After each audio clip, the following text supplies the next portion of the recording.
Welcome back to another mini episode of the Authentic Man podcast. I'm your host, David Chambers, and I do these little episodes as like little snippets into the world of my podcast. You know, I've got plenty of very long episodes, and these ones give you an opportunity to get a feel for what it's like. I'm a men's dating, relationship and intimacy coach, working with men to have a deeper experience of themselves and a deeper experience of relationship, sex, intimacy and dating when they're doing those things as well, because often we skirt around in the shallow ends of those areas and we are unfulfilled, unhappy, not having the results we want, having disappointed relationship full of strife and stress and all sorts of things. So today, something a little bit different. As if you've been a regular listener to the podcast, you might know that I'm an Arsenal supporter. And I watch most of the games on TV. And actually, me and my partner also, we watched the games. She fell in love with watching Arsenal after we watched the series not on Netflix, on Amazon Prime. All or Nothing it was called. And she fell in love with it, and I did, because we really saw the coaching. And obviously, because we're coaches, we really see the influence of coaches on players and how you manage them and so forth. But we also see the parallels between football and dating and relationships and how we show up in our lives.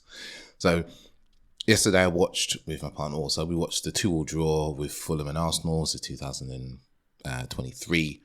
And as we watch the game, we often see scenarios or players' attitudes or the way things are panning out as a reflection of how people date, how people are in relationship, how people connect with one another. So I'm going to take you through a couple of the examples that we talked about between the two of us when we're watching the game. We also do the same thing when we watch TV series as well. But let's talk about this. So the first point I'm going to talk about is in the first minute of the game, Arsenal are 1-0 down. Saka has a back pass, goes into an empty space, and Andres Pereira, he kind of hits the ball in a very lucky manner, because I think he's trying to curl it into the other net, and kind of blindsides Aaron Ramsdale, and it drops in the bottom corner. Now, one of the things I really want to point out is that instantly Saka knows he's made a mistake. Right, he feels guilty, he feels bad. You can see his face, like he's like, oh shit, like I fucked up. I've done something wrong. Like I fucked up the team. Like, you know, you can see it in him. You know, he sees the mistake that he's made and he's not feeling great about it, right? And this is something that we do, right? Something goes wrong in our dating lives. Maybe we experience rejection. Maybe we are in a relationship and we do something inside the relationship. We cross a boundary. We say something that's inappropriate. We hurt our partner's feelings and so forth. And I just want to really highlight the way that, you know, there's a point he puts his hand up to some of the players, like, as this to say sorry. He takes responsibility straight away.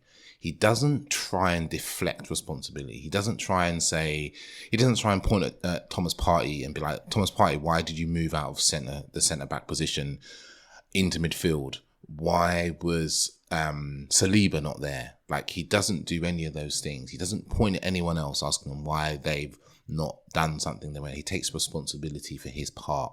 And I think this is a really important part, because I think a lot of the times in our lives, in general, instead of looking at ourselves first, we want to blame outside, we want to point the finger at somebody else first and say they've done something wrong, right? Instead of taking responsibility and putting our hands up and go, you know what, I fucked up. A good example currently is the president of Spanish FA, I think he's a women's FA, I'm not sure if he's both, how he's now decided to, you know, blame the player for this deeply inappropriate kiss and so forth. Like, taking responsibility gives you power, right?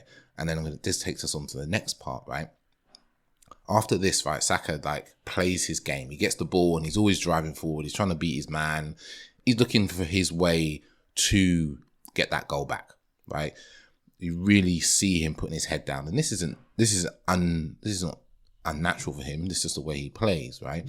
But one of the things that you really notice is like he's putting in the effort to play his game, but he hasn't let the mistake, and you can see by his body language, in my opinion, the way he's moving with the ball, the way he's demanding the ball, he hasn't let his mistake mean anything about him and the rest of the game and his ability. This is a really important part, right? So like, he still demands the ball, he still takes on the ball, he still looks to shoot, looking to cross, looking to pick out people and so forth, right? Making runs and all these things. He's made a mistake early in the game. It's very easy when we've made a mistake, right? In life, in our dating lives, in our relationship, or something's gone wrong, for us to be like downhearted, like, oh, I'm fucked now. Oh, it's never going to work.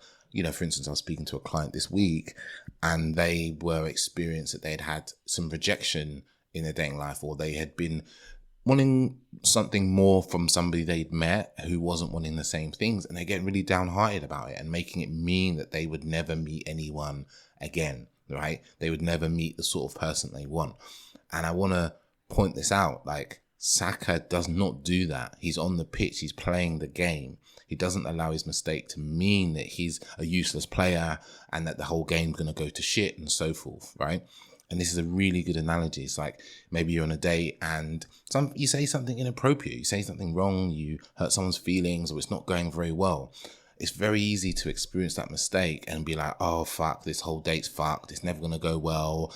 And maybe go home late that night and be like, oh, I'm fucked. I'm never going to meet anyone I like, and so forth, right? But you see this, we don't have to make these temporary events mean something permanent about who we are and our capabilities, right? It's the key here is to, like, you make mistakes, take responsibility, pick yourself up, carry on, keep going, like, put the effort in, you know. And it's also worth noticing as well in this point is, like, something Saka doesn't do, he doesn't try and overcompensate for his mistake. You see this in people sometimes where maybe they don't feel great about themselves, so they overcompensate. They're like, maybe we're thinking of the guy who goes on a date and tries to go with the hardest banter, you know, because maybe he doesn't feel he's very funny, so he goes to the opposite end. He goes extreme banter, like bantering like there's no tomorrow, right, with a girl. And maybe he is being a bit rude. Maybe he's been a bit callous of his words because he's trying to overcompensate for where he feels he lacks. And this is also a really important part, right? You see Saka, he just gets the ball. He knows his game. He knows the game plan. He knows how to play, and he trusts in his natural ability and his player, the team around him, natural ability to make things happen. Now, and I also want to point out something, and this is a relationship piece, is like after he does make the mistake, right, there's a moment where Martin Odegaard goes over to him and like basically taps him on the back of the head or the back of the back, right, in a level of support, like, we got this, bruv. Don't worry, we got this. Now, I want to ask you, like, in your relationship, if your partner makes a mistake, right, maybe they forget something or they do something wrong or whatever it is, they make some form of mistake, some sort of fault, or even you see a fault in them. Are you showing up with that level of support? Are you showing up with that level of like, it's okay, we are a team, we can make this happen? Or are you berating, belittling, having a go at, blaming and so forth at them? Because that's not teamwork, right? You very rarely see this on a football pitch with players. Like, you see it a little bit, like there's a little bit of calling forward, but you do not see this continual blaming of each other, right? Because that's not how teams work. It doesn't work when you're in a team, or a big team isn't just in a big relationship really with one another. It doesn't work when you do that, right? It doesn't lead to what you want. It doesn't lead to the success or the goals or the expansion of love in the relationship or in the football team. And the second point I'm going to touch on before we finish up actually is another player, Kai Havertz. You know, as a Arsenal supporter, I was very surprised to see that we were purchasing him, because I've always looked at him as a player and he looks like he's okay. He just feels very okay. But what I'm going to point out to you is like the way he moved through the game yesterday and his general, and some of this is his body language, right? And you can see there's a level of low confidence there, is that he's not believing in his ability. He's not the way he moves around the pitch is like he's afraid of making a mistake, right? And he's walking around like he's just waiting for his next failure. And when he gets the ball, he looks nervous. He doesn't seem sure. He's not even taking the safe option. He's taking like the absolute safest option, which really is something that I see again in people's dating lives and relationships, is where maybe we avoid conflict in our relationships, or we avoid bringing up the conversation that needs to be had, right? Thinking that, oh, if I avoid having the conversation, then everything's going to be rosy, let's not rock the boat. Or maybe in your dating life, you're going out and you're on dates and the conversations, maybe you're playing it super safe. You're only saying the things that can be acceptable. You're not talking about sex, politics, religion, trauma, I don't know, whatever you think is not okay to talk about to start with or in the early stages. But actually it leads to a lack of confidence. The fear you're bringing is transmitted to other people. And you can just see it with the way that poor Kai Havertz moves around the pitch. There's a couple of instances where some really simple passes, some really simple moments where if he was present to himself and what's going on around him, he would have just picked up the ball, turned, passed it off. But you can see there's a fear, almost like he doesn't want the ball for too long. He doesn't want it at his feet in anywhere that's important. And this is something, again, I see with men. It's like they're avoiding being in the important places, whether that is being on dating apps, like showing up as themselves, being in their full self-expression, right? Because they're afraid of what might go wrong. Instead of focusing on what could I do right? Like believing in our natural capacity and ability. When we move through the world and we're in the fear of failure, fear of making mistakes, right? Other people feel that, it gets translated because ultimately that's where our focus is. So that's where our mind is. So that's what we're creating. I see this with men that I work with and women that I work with as well. Is like what we focus on, right? In our dating lives, our relationships, our lives in general is what we create. Because we're looking for that thing. We're scanning the world for evidence of the thing we're thinking about, that we're focused on. So if you're thinking, I don't want to make a mistake, your focus is on making mistakes. Your focus is not on playing the best game you can play or feeding the best balls or having wonderful conversation and bringing all of your self-expression, right? Like we think that if we can mitigate against mistakes, everything's going to be okay. But actually what occurs is we have very bland interactions. We have bland games. We show up as bland. Whereas when we focus on being extraordinary and being ourselves, being extraordinary ourselves, like really being ourselves authentically, then our focus on a completely different outcome. So yeah, that's a little snippet of my thinking as well. Just these two players, two instances, and I want to also, there's a team thing, like Arsenal went 1-0 down and there was a belief that they showed up with, like, we can turn this round. And they've done this a lot, go 1-0 down in games in the last year, right? And I want to just compare that to you and your dating life and how you think the relationship prospects are. Are you thinking like, I'm 1-0 down again, like I've been rejected again, it's never going to happen for me, I'm never going to meet anybody? Like that's a bit more like Everton. I don't know if you know about Everton as a football club, but like they just be losing all the time, right? And you watch them play and they don't look like they believe that they can do it, right?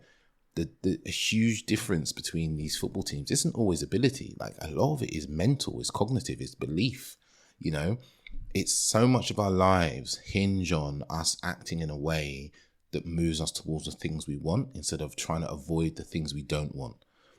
Like when we act in a way that leads us towards what we want, what we desire, we're much more likely to get there than if we focus on avoiding the things we don't want or trying not to make any mistakes and so forth. I've said, and I see this so much in my clients. I see it in the way they message people on their online dating. I see it in how they talk to women, how they date. Like the difference is when we focus on what we're trying to create instead of focusing on what we're trying to avoid. So I hope that was useful, something a bit different for me, because I think there's so many crossovers when I watch football, when I watch any sport, and how the teams, how the players act and react to mistakes and to success and how they connect with each other. And, we could talk about Gabriel, Jesus as also loves Jesus, because he always picks himself up. He's always trying. He's always trying to make something happen. He always looks like he's kind of half having fun, half annoyed at himself and not being perfect on the pitch. But he's always putting in the effort, no matter what's occurring, no matter what's happening. And you have to ask yourself, like, do you show up like that in your life?